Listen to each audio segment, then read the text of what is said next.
반갑습니다. 청소년 상담사 2급, 저희가 이제 이상심리학 같이 공부를 할 텐데요. 이제 이 이상심리학이라고 하는 게, 이제 비정상적인 행동을 할 때, 이 비정상적인 행동을 우리가 어떻게 이해해야 하는가라고 하는 거. 그래서 주로 진단명, 요걸 이제 주로 배우게 된다. 이렇게 보시면 돼요. 그래서 이제 그 챕터 1에 보시면 이상심리학의 이론적 입장이라고 하는 게 이제 무슨 말이냐면, 비정상적인 행동을 하는 사람들이 저 사람 왜 저런 행동을 할까? 라고 하는 걸 심리학 또는 이렇게 생물학적인 다양한 이론을 가지고 그 비정상적인 행동을 설명하는 이론, 이렇게 이제 이해를 하시면 됩니다. 이 설명하는 이론이 우리가 청소년 상담 이론과 실제에서 나왔던 그 이론이랑 같은데, 네. 그러니까 이제 그 사람들이 비정상적인, 정상에서 벗어난 행동들을 할 때 그 행동들을 우리가 이제 심리학 이론을 갖고 왜 그런 행동들을 하는지를 설명하는 그런 내용이다. 이제 이렇게 보시면 됩니다. 그래서 이제 핵심 이론 1번, 이상심리학 주요 이론 보시면 이제 양괄호 1번의 정신분석 이론. 청소년 상담 이론과 실제에서도 우리가 정신분석에 대해서 얘기를 했죠. 정신분석이라고 하면 무조건 프로이트라는 이름과 무의식을 떠올려야 된다. 이렇게 얘기를 했었고요. 그래서 이제 무의식이 작동을 해서 비정상적인 행동을 하게 만든다라고 하는 게 이제 정신분석에서의 설명 방식이에요. 그러면 문제는 무의식이구나라고 하는 걸 알게 되는 거죠. 그럼 그 무의식을 우리가 해결을 해야 비정상적인 행동이 없어진다라고 보는 거니까요. 그래서 그걸 그러면 우리가 어떻게 해결을 하는가라고 했던 건 청소년 상담 이론과 실제에서 봤던 거고, 그럼 우리가 이제 이상심리에서 정신분석에 대해서 얘기하는 건 뭐냐면 그 무의식이 어떻게 작동을 해서 이상한 행동을 하게 만드는 거야 라고 하는 걸 보는 게 이제 이상심리에서 보는 내용, 이렇게 보시면 됩니다. 그래서 동그라미 1번에 보시면 프로이트는 이상행동의 원인을 어린 시절의 경험과 무의식, 어린 시절의 경험이 무의식으로 들어가서 무의식을 형성했다. 이렇게 이제 보는 겁니다. 동그라미 2번에서 성격을 세 이제 요소로 보죠. 성격을 세 요소. 이드, 이고, 슈퍼이고. 우리가 청소년 상담 이론과 실제 빙산 그려가지고 나눠가지고 이드이고 슈퍼이고 막 이렇게 얘기를 했었던 그 내용을 얘기하는 겁니다. 이게 이제 갈등 관계에 있다 이렇게 보는 거예요. 이드이고 슈퍼이고가 서로 화합하고 협력한다 이렇게 안 보고 서로 갈등 관계에 있어. 그러면 가장 이상적인 건 뭐냐면 이고, 자아가 건강해서 이드와 슈퍼이고 사이를 이렇게 잘 조절할 수 있는 상태를 가장 건강한 상태. 그게 무너져 버리면 무의식에 의해서 행동을 하게 되니까 비정상적인 행동을 하게 된다. 이렇게 이제 보는 겁니다. 동그라미 3번. 자아가 원초화를 적절하게 조절하지 못해서 신경증적 불안이 발생한다. 청소년 상담 이론과 실제에서도 불안을 세 종류로, 이제 프로이트는 불안을 세 종류로 봤어요. 현실적 불안, 신경증적 불안, 도덕적 불안. 요 두 개는 그렇게 중요하게 안 다뤄요. 그 중에 이제 신경증적 불안이 제일 중요하다. 신경증적 불안은 이드의 욕구가 이렇게 올라오려고 할 때 이고가, 자아가 이걸 때리 눌러서 요 사이에서 충돌이 발생하면서 여기서 발생하는 게 신경증적 불안, 이렇게 얘기를 했죠. 요 신경증적 불안이 심해지면 방어 기제가 나도 모르게 싹 처리를 해서 아무 문제가 없는 것처럼 불안을 해소해 버린다라고 얘기를 했습니다. 그래서 방어 기제에 고착돼서 문제가 생기는 거다라고 보는 게 이제 정신분석 이론에서의 설명 방식인 거예요. 그래서 동그라미 3번. 자아가 원초화를 적절히 조절 통제하지 못해서 신경증적 불안이 발생하고요.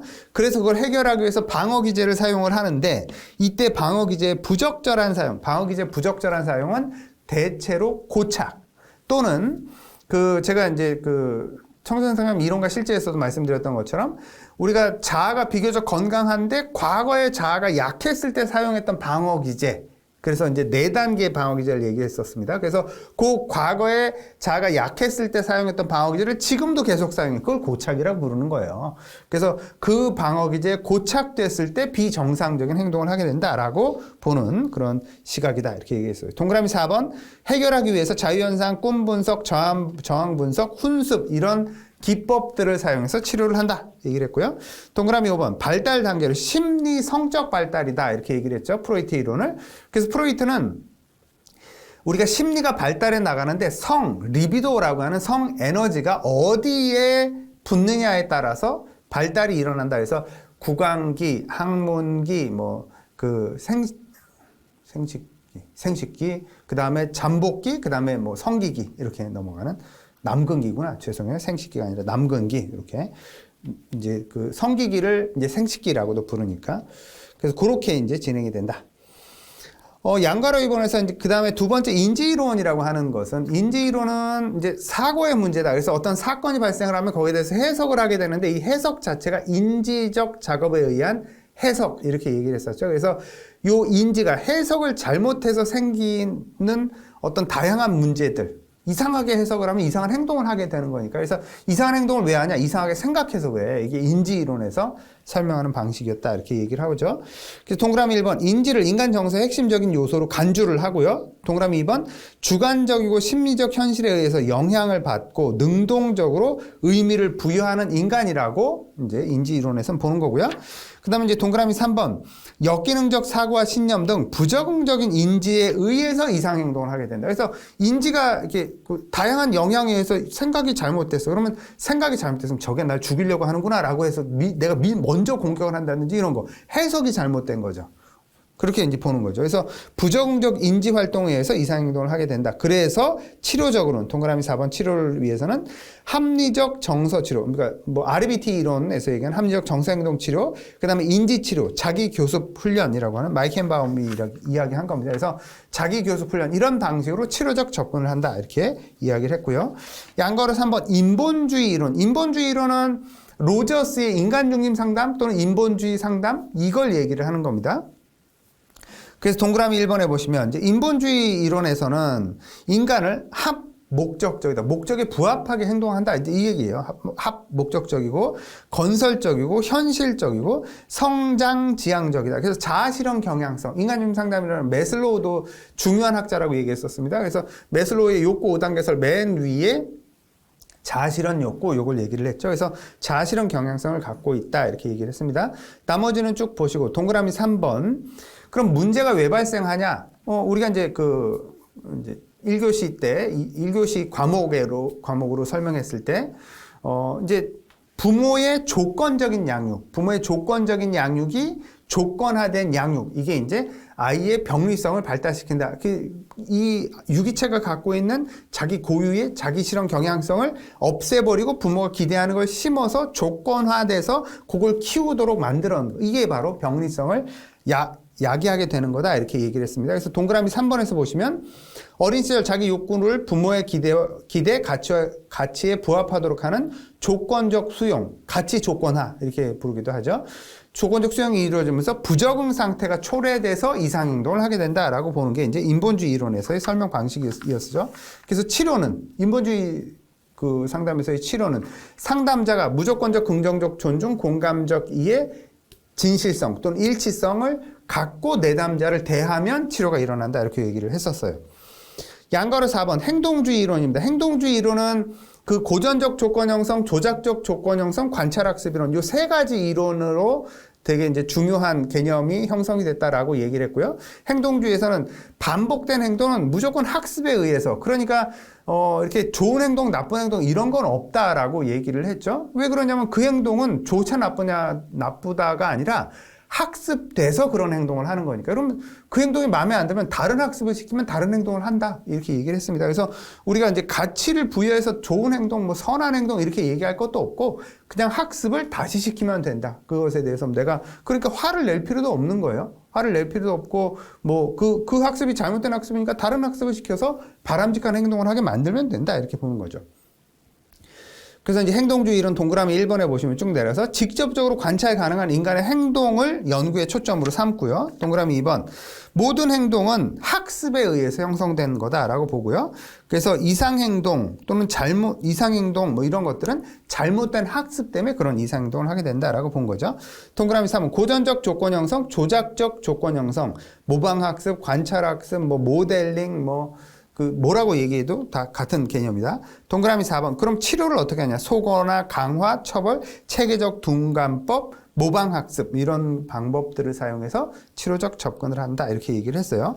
그 다음에 양가라 5번에 보시면 이제 사회문화적 이론입니다. 사회문화적 이론은 인간이 이상행동을 하는 건 뭐냐면 사회문화적으로 영향을 받아서 그런 행동을 하게 된다. 이렇게 보는 거예요. 사회적이고 또 문화적인 영향 때문에 그런 거다. 이렇게 얘기를 하는 거죠. 그래서 동그라미 1번에 보시면 인간은 사회적 동물이며 이상행동은 사회문화적 요인 때문에 형성될 수 있다. 사회문화적 영향 때문에 이상행동을 하게 되는 거다. 뭐 나쁜 애들이랑 많이 어울리면 나쁜 행동을 나오는 거, 이런 것들이 다 사회문화적인 영향, 이렇게 보는 거죠. 동그라미 3번 정신장애의 원인을 설명하는 학설로는 사회적으로 유발되냐, 사회적으로 선택되냐, 사회적으로 낙인되냐, 이렇게 유발설, 선택설, 낙인설, 이렇게 세 가지로 설명합니다. 유발설이라고 하는 것은 어떤 낮은 사회 계층에 속해 있는 이 사람은, 거기 이제 설명이 있는 대로 뭐 부당한 대우를 받는다라든지, 낮은 사회 계층에 있으니까 부당한 대우, 그 다음에 낮은 교육 수준, 이제 취업 기회도 별로 없고요. 그 다음에 취업 조건도 별로 안 좋아. 그러다 보면 스트레스를 좀 많이 받겠지. 이 사람은 그런 환경에 있으니까요. 그래서 스트레스를 많이 받아. 그래서 그 결과로 이상행동이 나타나게 된다. 그래서 낮은 사회 계층에 속했기 때문에 이상행동을 유발하게 된다. 이렇게 이제 보는 거예요. 그 다음에 사회적 선택설이라고 하는 거. 사회적 선택설이라고 하는 건 이제 중류층에 속했던 사람도 여기서 이제 설명해서 있는 것처럼 정신장애가 생기면 사회적으로 이렇게 딱 떨어지겠죠. 낮은 사회계층으로 떨어져 버려. 사회계층으로 떨어져서 하류계층으로 옮기게 돼서 이상행동으로 가게 되는 거다라고 하는 게 이제 사회적 선택설, 이렇게 얘기를 하는 거고요. 사회적 낙인설이라고 하는 건 정신장애가 있는 사람들에 대해서 낙인을 찍어. 그러면 이 사람들은 위로 올라갈 수가 없고 그냥 낙인 찍힌 그 상태로 그냥 그 낮은 사회계층 속에서 살게 된다라고 하는, 그래서 낙인을 찍어서 그 이제 병리가 유지가 되게 만드는 거다라고 보는 게 이제 사회적 낙인설, 이렇게 보는 겁니다. 동그라미 4번. 이 사회문화적 이론은 부정적 사회문화 풍토를 개선함으로써 정신장애를 예방하는 데는 이제 기여한 측면이 있어. 그런데 이제 이게 근본적으로 어떻게 생기는 거냐를 설명하는 데는 조금 애매한 이론이다. 이렇게 이제 보시면 되고요. 그 다음에 이제 핵심 이론 2번에 보시면 이상심리에 대한 주요 이론 두 번째. 그러니까 최근에 들어서 많이 이제 설명되는 방식인 겁니다.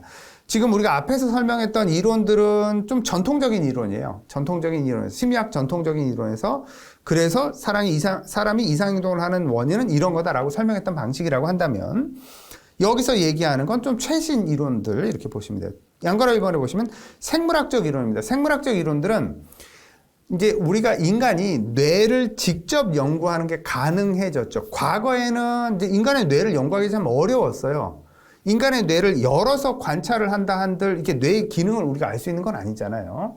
그러다 보니까 이제 사후에 기증받은 뇌를 이렇게 좀 본다라든지 아니면 동물의 뇌를 이렇게 그 자극을 주면서 관찰해서 아마 사람도 이럴 거다라고 이렇게 추정하는 이런 방식으로 사용을 했는데, 요즘은 이제 살아있는 사람의 뇌를 이렇게 찍을 수가 있잖아요. MRI라든지 뭐 CT라든지 PET라든지 이런 걸로 뇌를 찍을 수가 있기 때문에 뇌를 직접 관찰하는 게 가능해졌어요. 어떤 약물을 먹고 일정 시간이 지나서 뇌를 찍으면 그 약물 먹은 게 뇌로 이렇게 들어가서 그 뇌가 기능할 때 이 뇌가 어느 부위가 어떻게 기능하는구나를 이걸 아주 리얼하게 찍을 수가 있습니다. 최근에 들어서는.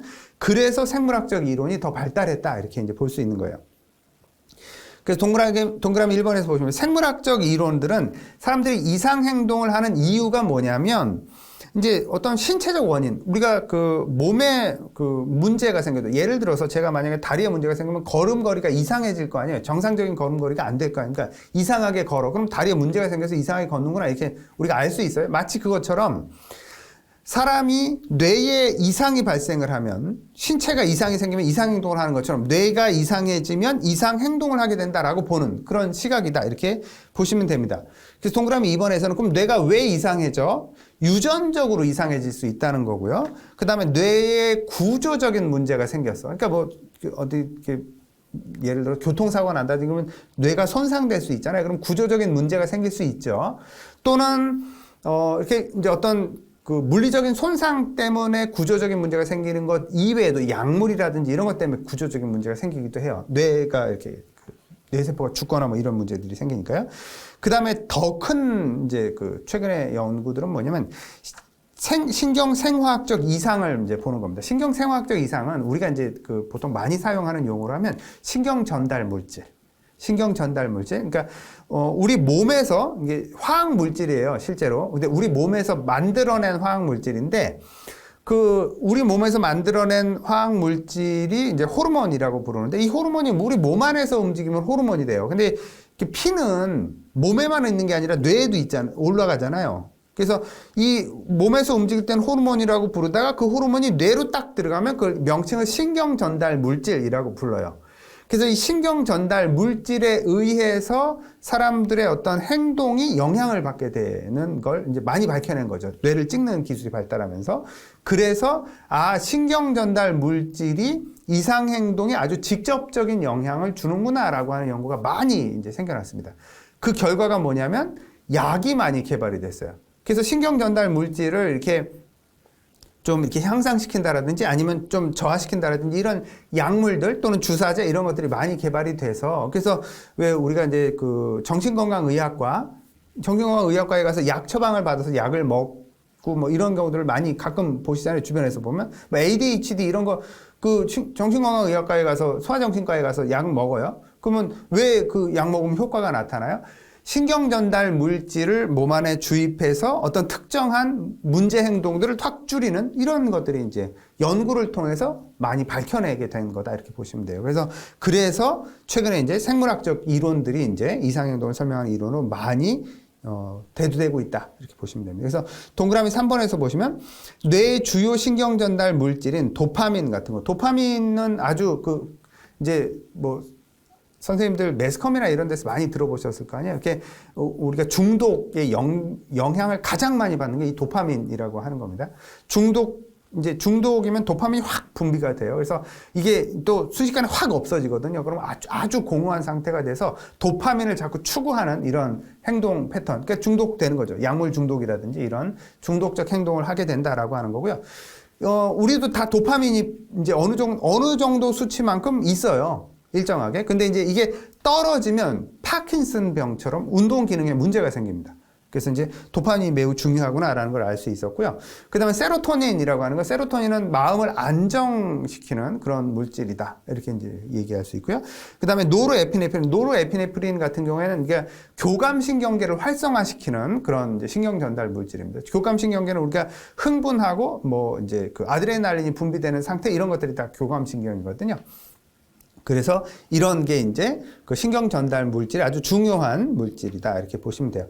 그 아래 표에 보시면 도파민은 이제 쾌락과 연관되어 있고 운동 기능과 연관되어 있다라고 하는 거. 그리고 도파민이 과다하게 분비가 되면 이게 이제 조현병하고도 좀 연결이 있어가지고요. 도파민이 과다하게 분비가 되면 환각 작용이 일어난다 이렇게 이제 연구가 되어 있습니다. 그 아래 세로토닌은 안정과 연관되어 있다 이렇게. 그래서 세로토닌이 많이 분비가 되면 심리적으로 매우 안정된, 그러니까 이제 그 이완 상태를 경험한다 이렇게 얘기를 하고 있고요. 그 다음에 이제 노르에피네프린 같은 경우는 이제 교감신경계와 연결이 높습니다. 그래서 각성 상태를 만듭니다. 각성된 상태 이렇게 이해를 하시면 되겠습니다. 동그라미 4번. 그럼 이상행동을 우리가 그 교정하기 위해서 생물학적인 이론에서 접근하는 방식은 약. 그래서 약이 매우 이제 그 정신적 문제와 연관된 약이 최근에 들어서 엄청 많이 나왔습니다. 엄청 많이 개발이 됐고요. 이게 이제 그 뇌에 대한 연구를 직접 하면서 나온 결과다 이렇게 볼 수 있습니다. 약물 치료로 잘 안 되는 경우에는 이제 전기 충격을 준다라든지 그러니까 미세한 전류를 흐르게 만드는 거예요. 전기 충격을 준다라든지 아니면 뇌 절제를 한다든지 이건 아주 극단적인 방법이겠죠. 그러니까 간질 요즘은 뭐라고 부르던데 죄송해요. 제가 정확한 요즘 바꿔 부르는 명칭을 이제 잊어버려가지고 그때 이제 아주 심하면 이렇게 이제 뇌 절제술을 통해서 이제 접근한다. 왜 그러냐면 뇌가 한번 이렇게 발작을 일으키면 이게 전체로 이동해서 뇌가 전체가 이렇게 딱 다운돼 버리거든요. 그럼 뇌세포가 엄청나게 손상이 돼요. 그래서 뇌량을 이렇게 자르면 한쪽 뇌는 이렇게 발작을 일으키지만 한쪽 뇌는 멀쩡해서 그 연결이 안 되거든요. 그래서 이제 그 뇌세포 손상을 최소화시킨다 이렇게 이제 보시면 됩니다. 그 아래 지식인 부분에 보시면 이제 변연계, 기저핵, 소뇌라고 하는 건 이제 이제 각 뇌들 명칭, 그 다음에 기능 이런 것들이 이제 시험에 나오는 경우들이 가끔 있습니다. 변연계라고 하는 건 대뇌와 간뇌. 대뇌는 뭐냐면 이런 거죠. 왜 가끔 이제 뭐 인터넷이나 이런 데 보면 뇌 이렇게 하면 이제 맨 바깥에 쭈글쭈글하게 되어 있는 게 요 이제 대뇌예요. 대부분 대뇌. 요 대뇌. 큰 뇌다라고 하는 거죠. 소뇌는 요 뒤에 이렇게 뒤통수 쪽에 조그맣게 있는 게 이제 소뇌 이렇게 이제 보시면 됩니다. 근데 이제 대뇌가 이렇게 3D로 보시면 이 대뇌가 이렇게 바깥으로 이렇게 쭈글쭈글한 게 있을 거 아닙니까? 요 안쪽, 아주 안쪽에 이제 그 여기서 얘기한 그 이제 간뇌가 있습니다. 대뇌가 있고 간뇌가 있어요. 이 대뇌와 간뇌의 경계 쪽에 이제 변형계라고 하는 부위가 있다는 거예요. 그래서 이제 이 변형계는 대뇌와 그 가장 핵심 쪽에 간뇌의 경계 쪽에 이렇게 있는데, 그러니까 부위가 넓진 않아요. 대뇌는 되게 넓거든요. 그런데 이제 간뇌는 맨 가운데 쪽에 이제 좀 그 작은 부위고, 요 경계 쪽에 이렇게 있는 부위인데, 그 변형계는 세 부분으로 나눌 수 있다는 거죠. 편도체와 해마와 이제 시상하부 이렇게 나눌 수가 있는데, 편도체는 감정, 특별히 이제 불안과 공포, 요 감정을 좌우하는 그런 이제 그 뇌 부위 이렇게 볼 수 있고요. 해마라고 하는 것은 뭐 꼭 이제 뭐 제가 들은 바로는 이제 스폰지처럼 생겼다 이렇게 얘기를 합니다. 이 스폰지처럼 생겼는데 요 이제 그 경계에 있는 거니까요. 변형계니까. 그러니까 그 스폰지처럼 생겼는데 이렇게 단기 기억을 장기 기억으로 저장하는 이제 그 이 해마에 저장이 된다 이렇게 얘기를 합니다. 그래서 그 해마가 손상이 되면 장기 기억에 손상이 발생을 한다 이렇게 얘기를 하거든요. 그다음에 이제 시상하부는 이렇게 일정한 상태를 유지시키는 거, 체온이 일정하게 유지가 되는 거. 그다음에 우리가 이제 뭐 일반적인 상황에서는 어느 정도 체중이 일정하게 유지가 되고 뭐 이런 것들이 있잖아요. 그리고 우리가 이제 리듬에 따라서 이렇게 아침에 자고 일어나고 이게 자동적으로 조정이 되잖아요. 그게 이제 시상하부에서 조정을 하는, 그래서 항상성 유지 중추다 이렇게 이야기를 합니다. 그래서 이 세 부분이 변형계에 들어가 있다 이렇게 보시면 되고요. 이제 기저핵이라고 하는 것은, 기저핵은 뭐 저도 뭐 정확하게 어느 부위에 있는지는 잘 모르겠는데, 뭐 대뇌, 간뇌, 중뇌의 양측에 위치하고 있다 이렇게 얘기를 하네요. 그다음에 신체의 불안 수준, 근육 긴장, 그다음에 활동, 자세, 큰 근육의 움직임 이런 것들을 조절한다라고 그냥 참고로 보시면 되고요. 소뇌는 이게 왜 뒤통수 이제 요 안쪽에 아래쪽에 이렇게 있어요. 그러니까 왜 우리가 척추 안에 척수가 들었잖아요. 그 척수는 신경세포거든요. 이 척수로 온몸에 신경이 전달이 돼서 정보가 이렇게 들어오면 척수를 타고 이렇게 쭉 올라와요. 그래서 요 소뇌에 집결이 돼서 대뇌로 정보가 전달이 되는 거거든요. 소뇌, 그러니까 요 뒤통수 요 아래쪽, 그러니까 척수랑 아주 만나는 요쪽에 이제 소뇌가 있는 거다 이렇게 이제 생각을 하시면 됩니다. 그래서 그 소뇌에 대한 설명 보시면, 척수로부터 외부에 대한 감각 정보를 받아서 손으로 만지거나 뭐 이러면 이제 척수로 딱 타고 뇌로 쭉 정보가 올라오겠죠. 감각 정보를 받아들여서 이를 처리하고 구성하고 통합하는 기능, 이게 소뇌에 하고요. 그다음에 소뇌는 또 운동 기능. 우리 몸이 이렇게 균형을 잡고 이렇게 기능할 수 있도록 만드는 게 이 소뇌가 하는 기능이다. 운동 기능을 조절하고 조화롭고 정밀한 운동이 가능하도록 하는 게 이제 이 소뇌의 역할이다. 이렇게 여러분이 참고로 보시면 되겠습니다. 요즘은 뇌에 관한 연구가 워낙 많아서, 그래서 뇌에 대한 문제들이 가끔 출제가 되기 때문에 이 정도는 여러분이 좀 이해하실 필요가 있고요. 그 다음에 양가로 이번에 이제 통합 이론이라고 하는 거, 통합 이론 중에는 동그라미 2번, 3번에서 얘기하는 취약성 스트레스 모형. 취약성 스트레스 모형은 앞에서 우리가 봤던 고전적 그 이상 심리를 설명하는 이론들은 단편적으로 이렇게 이제 봤는데, 이 취약성 스트레스 모형은 사람이 어떤 병리가 발생을 하려고 하면 기본적인 취약성이 있는 상태에서 지금 취약성은 과거에 형성된 거고요.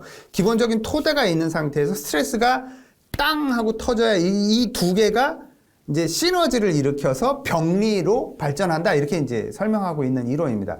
그러니까 이제 예를 들어서 우리가 이제 만약에 이제 차를 타고 가다가 여러분하고 저하고 이렇게 같이 차를 타고 가다가 교통사고가 났어. 그래서 막 어떤 사람이 죽고 이런 걸 같이 경험했다라고 가정을 해요. 그런데 저는 외상 후 스트레스 장애가 생기고 여러분은 멀쩡해요. 그러면 왜 똑같은 사고를 당했는데 왜 누구는 멀쩡하고 누구는 외상 후 스트레스 장애가 생겨? 어떻게 설명을 하는 거냐면, 저는 취약성이 있다는 거예요. 외상 후 스트레스 장애에 노출될 취약성이 있는데, 교통사고라고 하는 강력한 사건이 딱 터져서 이게 이 두 개가 시너지를 일으켜서 병리가 발현이 된 거고, 멀쩡한 여러분은 취약성이 없어요. 그러면 강력한 이제 스트레스 사건이 발생해도 취약성이 없는 상태니까 이게 시너지를 안 일으키니까 발현이 안 되는 거지. 근데 이제 이게 강력한 그 사건이 취약성으로 작용이 될 수 있습니다. 나중에. 그래서 한번 강력한 사건을 만나면 이게 취약성이 돼서 나중에 그와 유사한 사건을 또 만나면 그때는 이 두 개가 시너지를 일으켜서 외상후 스트레스 장애가 된다. 이렇게 될 수는 있다는 거죠. 그러니까 이제 취약성 스트레스 모형은 취약성을 기본적으로 갖고 있는 사람이 강력한, 지금 현재 경험한 강력한 스트레스 사건, 요 사건 때문에 요 두 개가 시너지를 일으켜서 병리가 된다. 이렇게 설명하는 거예요. 그래서 둘 중에 하나라도 없으면, 취약성이 있어도 스트레스를 잘 관리해. 그런 위험한 사건에 내가 노출이 안 돼. 그러면 취약성은 있지만 그냥 그렇게 살다가 죽는 거죠. 내가 병리에 발현이 안 되고. 이럴 수도 있는 거고요. 취약성이 없으면 뭐 아주 좋은 환경에서 태어나고 좋게 양육을 받아서 취약성이 없어. 그러면 아무리 강력한 스트레스 사건을 만나도 취약성이 없기 때문에 병으로 발현되지 않는다. 이렇게 이제 설명하는 그런 설명 방식이다. 이렇게 보시면 돼요. 그 다음에 동그라미 3번은 생물 심리 사회적 모형인데 다 때라는 거지. 생물학적 모형, 심리적 모형 뭐 어떤 거 앞에서 얘기한 거 전부 다. 그 다음에 사회적 모형. 그럼 뭐 우리가 앞에서 얘기한 사회. 생물 심리 사회 모든 게 다 짬뽕이 돼서 병리를 만드는 거야. 이렇게 설명하는 그런 방식이다. 이렇게 보시면 됩니다. 근데 이제 이 생물 심리 사회 모형 같은 경우에는 이제 기본 전제가 있어요. 동그라미 1번에서 얘기하는 건 전체론적인. 그래서 전체론적이다라고 할 때는 전체는 부분의 합보다 크다. 부분의 합이라고 하는 것은 예를 들어서 우리가 시계, 그러면 시계 부품을 다 풀었다가 딱 조립하면 다시 시계가 되죠. 전체, 시계라고 하는 것은 부분, 각 부품들을 나눴다가 다시 합치면 전체가 돼. 이거는 이제 그 환원주의예요. 그렇게 설명을 하면. 그런데 전체로는 그렇지 않다는 거예요. 사람 또는 생물은 예를 들어서 개구리를 다 해부했다가 다 꼬매놓으면 다시 뛰어다니나요? 그게 안 되잖아요. 전체는 부분들을 합쳐놓은 것보다 훨씬 큰 개념이다라고 하는 그게 이제 전체론적인 입장 이렇게 이제 설명을 할 수가 있고요. 동그라미 니은에서 동일 결과성이라고 하는 건 여러분이 이제 동일 결과성 이렇게만 생각하지 마시고 다중 원인 동일 결과 이렇게 이제 이해를 하시면 됩니다. 여러 원인에 의해서 결과는 동일하게 나올 수 있다. 여러 원인에 의해서 동일하게 나올 수 있다는 건 뭐냐면 예를 들어서 원인은 여러 가지여도 결과는 동일한 우울증이라고 하는 게 그럼 한 가지 원인에서 우울증은 아니요. 뭐 이혼해서 어떤 사람은 우울이 생길 수가 있고 어떤 사람은 뭐 이제 그 직장 스트레스로 인해서 우울이 생길 수가 있고 어떤 사람은 뭐 이제 그 어떤 학업 스트레스 때문에 우울이 생길 수가 있고 여러 원인에 의해서 결과는 동일한 우울이라고 하는 결과가 있다. 다중 원인 동일 결과 이렇게 얘기를 하는 거고요. 그 다음에 동그라미 디귿에서는 다중 결과, 동일 원인 다중 결과라는 겁니다. 동일한 원인이어도 결과는 다양하게 나올 수 있다 이 얘기예요. 뭐냐면 이혼을 했는데 어떤 사람은 우울 갈 수도 있고 어떤 사람은 불안 갈 수도 있고 어떤 사람은 심하면 조현병으로 갈 수도 있고 이럴 수 있다는 거죠. 그래서 동일 원인의 결과는 다중으로 나올 수 있다 이렇게 얘기를 하는 겁니다. 그래서 그 두 가지를 이야기하는 거고요. 동그라미 리을에서는 상호인과성이라고 하는 상호인과성은 이게 원인과 결과가 서로 영향을 주면서 이제 더 이게 영향을 주면서 축소될 수도 있고요. 원인과 결과가 영향을 주면서 더 증폭될 수도 있고, 이제 원인과 결과는 서로 영향을 미치는 관계에 있다라고 하는 걸 얘기를 하는 거고요. 동그라미 미음 항상성 유지론. 항상성은 아까 이제 시상하부 설명할 때도 잠깐 말씀드렸습니다. 일정한 상태를 유지하려고 한다는 이게 이제 가족에서 보통 많이 관찰이 되는 현상인데, 예를 들어서 이런 거죠. 어떤 가족은 이렇게 아주 편안한 상태든 뭐 이상한데 우리가 왜 이렇게 편안하지? 이게 뭐 뭔가 터질 것 같은데 이러다가 또 싸워. 그러면 그렇지. 이제 이게 항상성인 거예요. 그러니까 이제 어느 정도 긴장과 갈등이 있는 상태가 항상성으로 딱 자리 잡으면 그것보다 더 낮은 긴장과 갈등이 있으면 이게 되게 이상하고 불편해서 서로 더 이제 자극을 줘서 이걸 끌어올리는, 너무 올라가도 또 내리고 이제 이래서 항상성을 유지한다라고 하는, 그게 이제 모든 유기체도 항상성을 유지하지만 가족도 하나의 유기체인 것처럼 기능한다 이렇게 이제 설명을 하고 있습니다. 이게 이제 항상성 유지 이론 이렇게 보시면 되겠습니다.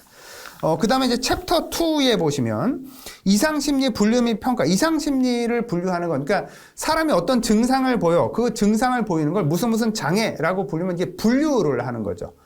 그럼 이렇게 분류는 어떻게 분류를 하냐라고 하는 이제 분류 기준집이 있어요. 실제로 책이에요.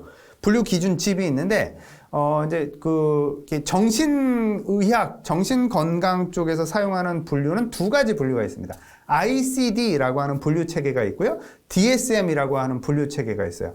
ICD라고 하는 분류 체계는 WHO, 세계보건기구에서 만든 분류 체계예요. 이거는 이제 의학 쪽 전체, 신체 전체에 대한 것과 정신적인 부분, 이렇게 전부를 다 아우르는 분류 체계예요. 이게 ICD라고 하는 분류 체계는. 그래서 ICD는 현재 11까지 나와 있습니다.